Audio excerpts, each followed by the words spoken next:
We broke into the market in late 2013, and it wasn't until late 2020 where everything kind of took off. I got a call in the late summer of 2020 by Congressman Devin Nunes at the time. He was the ranking member of the House Intel Committee, and I'm a Canadian, so I was like, am I under some kind of investigation? Like, what is going on here? Right. And he had a very simple question. He's like, Chris, if I bring my podcast to Rumble and I search for my name, am I going to find it? And I was like, yeah, absolutely. So he brings his podcast to Rumble. Within 2 to 3 months, he has 200,000 to 300,000 subscribers on Rumble, whereas on YouTube, after 4 years, he only had 10,000 subscribers. So what he did on Rumble in 2 to 3 months, he couldn't do on YouTube in 4 years, and he couldn't do a fraction of what he did. Is that because the algorithm was kind of censoring him? You could call it censorship, you could call it shadow banning, you could call it whatever you want. But once that happened, the floodgates opened. We had Dan Bongino join the platform,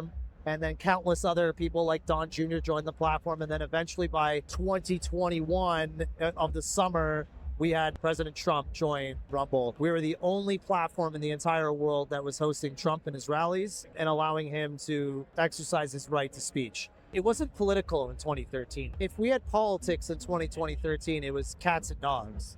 It wasn't politicians. What we noticed at that time was a type of movement to make sure they preference large creators, large brands, and walk away from the small creators. So the censorship happened on a very small level. But you noticed it. To the little guy. And it wasn't, you didn't really call it censorship. You didn't call it shadow banning at the time. But that's what it was when looking back. That's exactly what it was. We just saw the opportunity to help the small guy, and that's what we built the company on.